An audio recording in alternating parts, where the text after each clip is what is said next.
The conference floor buzzed with excitement. Screens flashed with the company's signature blue. The stage lights were already warming up, and technicians rushed around with clipboards and headsets. Tomorrow was launch day. My launch day. The day the software I had built from scratch would finally go live. 5 years of fixing bugs at 2 a.m., 5 years of covering for incompetent team leads, 5 years of designing features that the executives took credit for. But none of that mattered now. What mattered was that my name would finally be on the spotlight. Or so I thought. I stood near the edge of the main hall, clutching my laptop. The same one filled with the code that had become my life's work. The air felt electric, vibrating with anticipation. My manager, Oliver, had texted me to stop by his office before the final prep meeting. "We need to talk. Quick." I didn't think much of it. Oliver was dramatic about everything. Coffee orders, Slack messages, even calendar invites. Still, something in the pit of my stomach tightened as I walked through the hallway. Dark, quiet, too empty for this time of day. When I knocked on his door, he didn't say, "Come in." He just yelled, "Yeah," like I was an inconvenience typical. I pushed the door open. Oliver was seated behind his desk, leaning back like some king on a throne. Across from him sat a girl, barely 20, bright-eyed, smiling too wide I recognized her. The new intern. Name, Mia? No, Maya. She'd been here for maybe 6 weeks. Oliver clasped his hands together dramatically. "Laura," he said, drawing out every syllable. "We've been reviewing things, and we've decided to go in a new direction." I frowned. "A new direction? For what?" "The launch," he said casually, as though he wasn't detonating a bomb in my life. "We're replacing you with Maya as the product lead." My pulse spiked. I stared at him, waiting for the punchline. "You're joking." He smiled. That thin corporate smile that always meant something awful. "We're looking for more energy, fresh ideas. You're incredibly competent, Laura, but we need someone with vibrance, presence, someone who fits the vibe." I blinked. The vibe? Maya twirled a pen between her fingers, trying and failing to hide her smirk. Oliver continued. "Tomorrow, Maya will be presenting the product, leading the rollout, handling press questions. You'll support her transition by handing over your laptop, documentation, everything she might need." My laptop. My code. The room suddenly felt smaller, tighter, suffocating. I took a long, slow breath. "Oliver," I said calmly, "I've been building this software for 3 years. I wrote every line. I know every module, every integration point, every patch. Maya has barely..." He cut me off with a dismissive wave. "Laura, your emotional tone is a lot right now. Try to be a team player." Emotional tone, team player, all the corporate gaslighting greatest hits in one sentence. I looked at Maya. She avoided my eyes. Guilt flickering, but not enough to stop her. Not enough to turn down a promotion built on my work. I forced my breathing to slow. If I reacted now, loudly, emotionally, I would lose. Completely. So instead, I smiled. A small, polite, terrifying smile. "Of course," I said softly. "If that's what the team needs, I respect the decision." Oliver's eyebrows shot up. He hadn't expected that. People like him never expect quiet women to have sharp edges. I opened my laptop, typed a few things, closed it, and placed it gently on his desk. "Good luck tomorrow," I said, handing it to Maya like a gift. "Truly." Oliver beamed, relieved. Maya mumbled a thank you. What they didn't know, what they never bothered to ask, was that the code they had been bragging about for weeks was still operating under my private license. The company had access, but they didn't own it. They thought they did, of course, because Oliver never reads the fine print and legal never bothered to ask for a formal transfer of IP rights. I had waited for them to treat me like a human being. They didn't. So now they would learn what happens when you mistake quiet for weak. As I stepped out of the office, the air in my lungs felt lighter, cleaner. I walked past the conference hall again, watching the screens flicker with promotional teasers. The entire company was counting down the hours to launch day would be fun. Very, very fun. Because tomorrow the world, and Oliver, would discover just how costly it is to underestimate the wrong woman. The morning of launch day felt strangely calm. Too calm, like the stillness right before a storm breaks. I woke up early, brewed coffee, and sat on my balcony watching the sunrise stretch across the skyline. The city looked peaceful. My mind didn't. Today was the day they'd stand on that stage, smile for the cameras, and pretend the product was theirs. Today was the day Oliver would introduce his brilliant young prodigy, and Maya would take credit for 3 years of work she could barely navigate without Google. But today was also the day everything would catch up with them.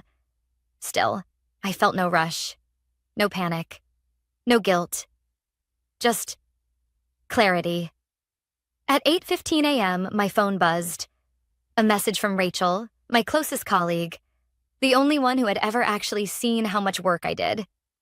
Rachel, are you coming to the launch? Me, no why? Rachel, you won't believe the chaos here. I'll call you in a minute. Chaos? Already? I set down my coffee just as Rachel called. Laura, she whispered, as if hiding in a supply closet. No one knows where anything is. Oliver somehow thought Maya could walk in and magically understand your entire system. She's been product lead for less than 24 hours and she's already crying in the restroom.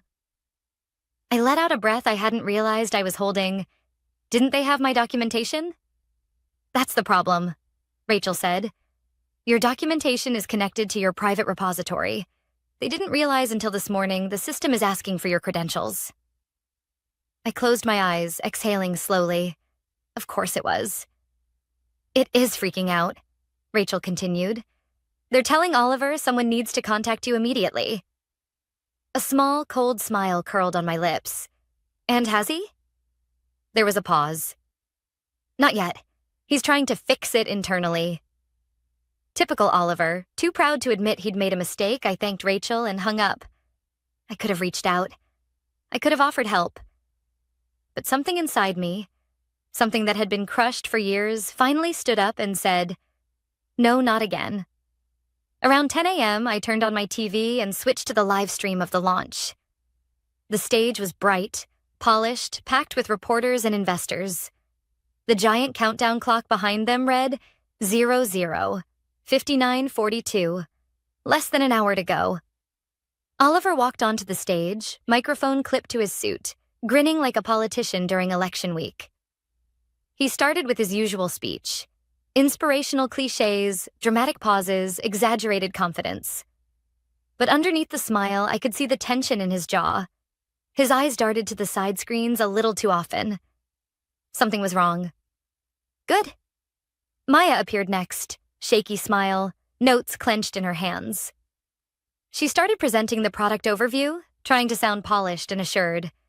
But her voice kept wavering, cracking in places she hoped no one would notice. 20 minutes in, Oliver gestured for the technical demo to begin. This was it. The main screen behind them flickered, loading the interface. A loading icon appeared, then a message. License invalid. Ownership verification required contact. L. Hartman, developer license holder. The room froze. The audience murmured. Cameras zoomed in. Oliver's face turned a shade of red I had never seen before. He rushed to the podium, covering the microphone with his hand, hissing something at Maya. She looked like she might faint. Reporters began whispering. Investors exchanged anxious looks. Someone in the front row started filming the error message with their phone. I watched calmly from my couch. On screen, Oliver attempted to improvise. Just a small technical hiccup. Nothing to worry about. The screen flickered again.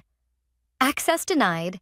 Missing authorized credential system locked at 10:27 a.m. by primary developer.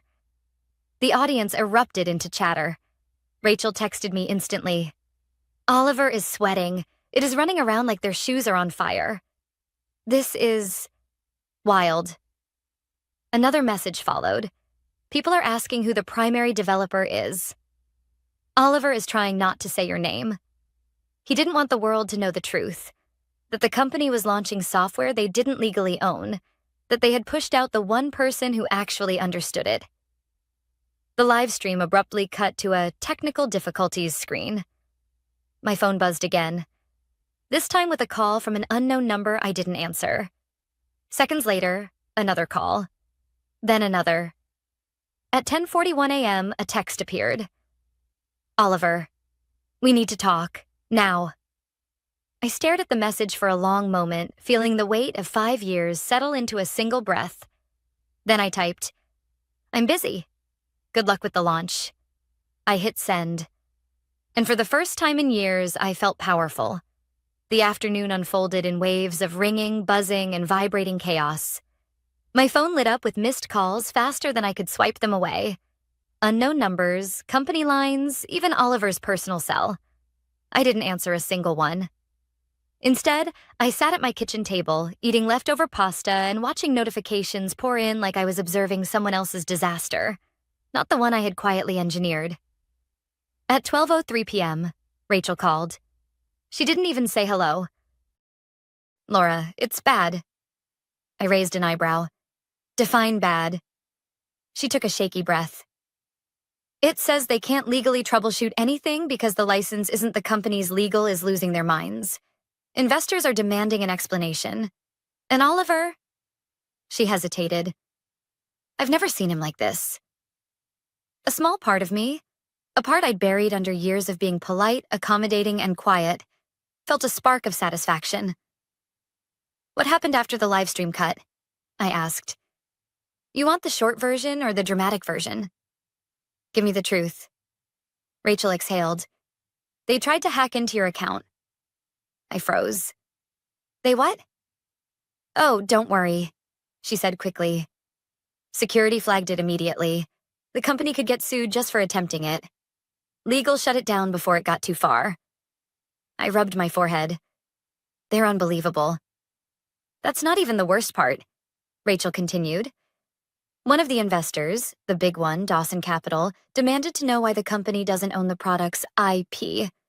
Someone in the back accidentally mentioned your name. You should have seen the looks on their faces. I blinked slowly. That wasn't an accident. She hesitated. No, I don't think it was. Silence stretched between us for a moment. Are you okay? Rachel finally asked. I nodded even though she couldn't see me. Yeah, for the first time in a long time? Yeah. She let out a breath of relief. Good, because they're going to come crawling, Laura. They're desperate. As soon as we hung up, another text appeared, from one of the senior engineers, Jonas. I had no idea they were doing this to you. If you need a reference or anything, I'm here. Then another. Emily. Just watch the recording. They're screwed without you. And another, dev team group chat. Guys, we messed up. We should have backed you. I stared at the messages, feeling something complicated move inside me. It wasn't vindication. It wasn't anger. It wasn't even pride. It was recognition. The realization that people had seen more than I thought they did. Around 1:20 p.m., my doorbell rang. Twice. 3 times. I walked to the peephole and sighed. Oliver. He stood there sweating through his designer shirt, tie pulled loose, hair messy. A man who'd been humbled by reality. I opened the door just enough to look at him, not enough to let him in. Laura, he said, breathless. We need to talk. No, I replied. You need to talk, I'm listening. He swallowed hard. You know the situation. The launch is dead. The investors want answers. The board wants a fix. We need you to... No. He blinked. No? No, Oliver, I repeated. You made your decision. He stepped forward slightly. I stepped back. We can compensate you. He rushed out. A bonus, equity, a lead role. You replaced me with someone who didn't understand the product, I said quietly. You told me she fit the vibe better. You humiliated me behind closed doors and expected me to hand over everything like a good little employee. That was a mistake, he said quickly. I admit that now. I panicked. You didn't panic, I corrected. You underestimated me. He looked like I'd slapped him. I took a slow breath. The only reason you're here is because you thought I'd be too scared to walk away. You assumed my loyalty was permanent. It wasn't. He ran a hand through his hair in frustration. Look, we can fix this. If you give us access to the license. There it is, I said softly. He froze. What? That's all you care about, not me. Not the work, not what you did. My voice stayed calm, steady. Just the code. For a long moment, neither of us spoke. Then I said, Goodbye, Oliver. I began to close the door. His hand shot out, stopping it. Laura, please. I met his eyes through the narrow gap. The eyes of a man who finally realized he wasn't in control. Move your hand, I said. He did. The door shut with a soft, final click. My heart pounded, not with fear, but with something much stronger. Freedom. I walked back to my living room, my phone buzzing again with new messages. Among them was one from a number I hadn't seen in years, Andrew Carter. I heard what happened at the launch today. Are you available to talk? I stared at the message.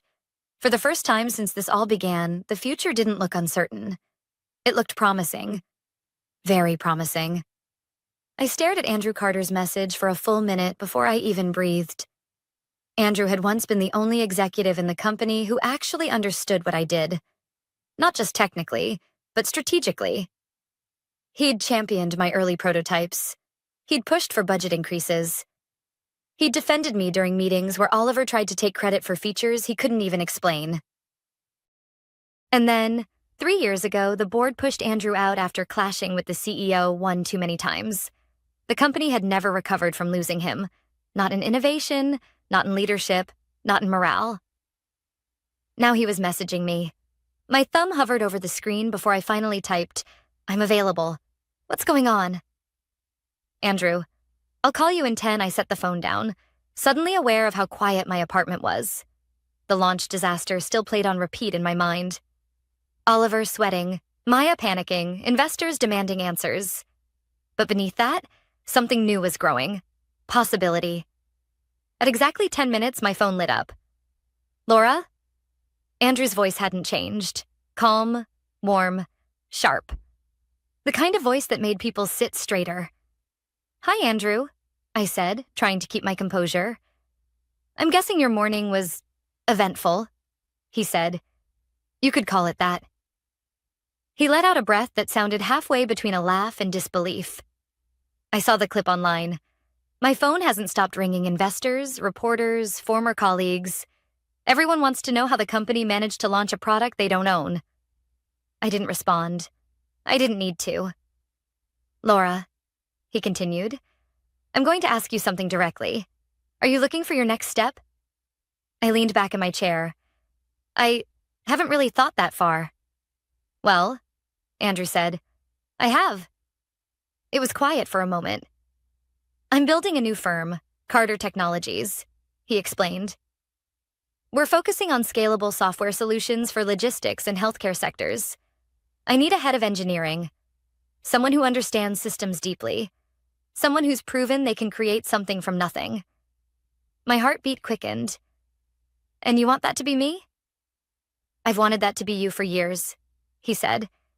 The only reason I didn't reach out sooner was because I knew you were loyal to your team, but after what happened today? He paused. I'm not going to pretend this wasn't the opportunity I was waiting for. I exhaled, letting the reality settle. What exactly are you offering? A director role, full authority over your department, a salary that reflects your actual worth. And, he added, equity. Equity. The word hit different. It meant ownership, power, a say in what I created. Can you come by the office tomorrow? Andrew asked. I want to show you what we're building. I didn't hesitate. Yes, I'll be there. After the call, I sat quietly for a while. The room felt lighter somehow, like the air itself had shifted. It wasn't just that someone wanted me. It was that someone saw me around 3 p.m. Rachel texted. Update. The board called an emergency meeting. Oliver looked like he was about to pass out. Me. Anything on the product? Rachel. They're considering scrapping the whole launch. Investors are furious. Honestly, it's a meltdown. I typed a quick reply, but before I could hit send, another text came in. Rachel. Also, people know you didn't sabotage anything. Word is spreading fast. Folks are saying the company pushed out the person who built the entire system. Kinda proud of you. A strange mixture of sadness and gratitude washed over me. I had spent so long feeling invisible there. I never expected anyone to defend me after I left. By early evening, I decided to take a walk. The air was crisp, the sidewalks busy, the city humming with life. I let my feet take me wherever they wanted. A quiet park near the water, I sat on a bench, watching waves hit the rocks. For the first time in years, I wasn't thinking about deadlines, bug reports, or Oliver's condescending tone. I wasn't dreading Monday mornings.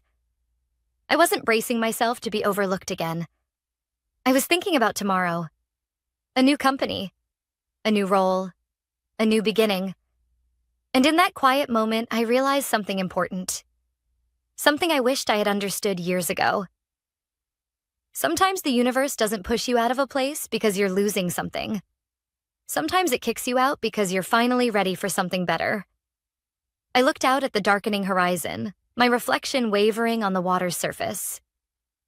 Tomorrow, everything would change, and for once, the change would be on my terms. I arrived at Carter Technologies the next morning with a strange mix of confidence and disbelief.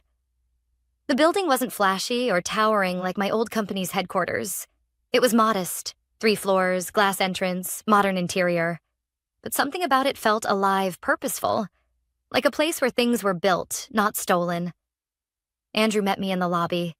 He looked energized, almost younger than I remembered. Laura, he said warmly, shaking my hand.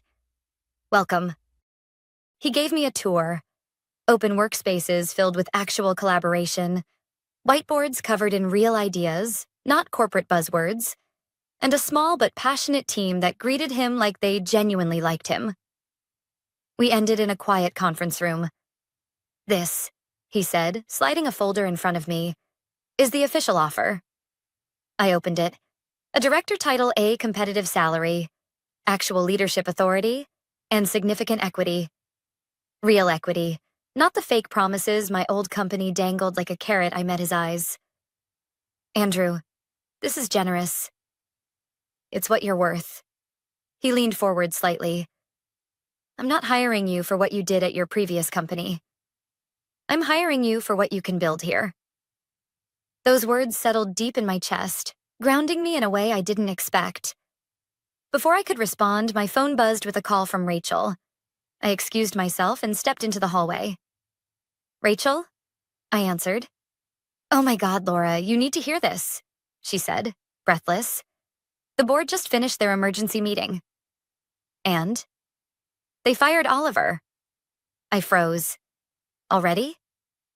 He tried to blame the whole thing on you, she said. Claimed you sabotaged the launch out of revenge. IT and legal shut that down immediately. They told the board the system error wasn't sabotage. It was negligence. On his part. Of course it was. Rachel continued. Investors pulled out. The board said they can't recover the product in time. They canceled the project entirely. I leaned against the wall, absorbing the words. She exhaled. Honestly, I think this is the best thing that could have happened to all of us. People are relieved he's gone. Toxic leadership only lasts so long. We talked a bit longer. She was considering leaving the company as well. Then hung up. For a moment, I stood there in the quiet hallway, my phone warm in my hand, the weight of everything hitting me at once. 5 years of being overlooked. 5 years of being dismissed, minimized, replaced. 5 years of quietly carrying the company on my back. And now it had all collapsed. Not because I destroyed anything, but because they had built everything on arrogance and shortcuts. Everything okay? Andrew asked gently when I stepped back inside. I nodded slowly. Better than okay. He sat across from me again. Before you answer, I want you to know something. I'm not asking you to join because of what happened at your old company. I'm asking because I believe you're the kind of leader who builds, not breaks. His words were steady, grounded, real. Laura, he continued, I want you to say yes because this is where you want to be, not because you're running from something else. That stopped me, because it was true. For the first time, I wasn't running. I wasn't reacting. I wasn't trying to prove anything. I was choosing. I closed the folder, slid it back to him, and smiled. I accept. The relief on his face was genuine. Welcome to Carter Technologies, he said. We shook hands, and just like that, the future shifted. That afternoon, after my onboarding and introductions, I stepped into what would now be my office, a smaller space than the corner rooms executives fought over, but with a window overlooking the city and enough room for everything I needed. As I placed my bag on the desk, my phone buzzed again, this time from an unknown number, but I didn't need to open it to know exactly who it was. I read the message anyway. Oliver. I heard where you ended up. You could have fixed things here. You chose to burn bridges. Oliver. I hope it was worth it. I stared at the screen for a moment, considering my response. Then I typed, I didn't burn a bridge. I walked away from one that was already collapsing. And yes, it was worth it. I hit send. Then, without a second thought, I blocked the number. As evening settled in, I sat at my new desk. The city lights flickering outside, the office was quiet, peaceful. I opened my laptop and began mapping out the new system architecture Andrew and I had discussed. Piece by piece, I felt myself rebuilding. Not the product, not the code, but my sense of worth. And in that calm, steady silence, the most powerful truth finally settled. Being underestimated isn't an insult. It's a warning. Not about you, but about them. Tomorrow, everything would begin again. On my terms. In my space. In a place where I wasn't replaceable. I was essential. And this time, I wasn't handing over anything I built. I was building a future they would never be part of.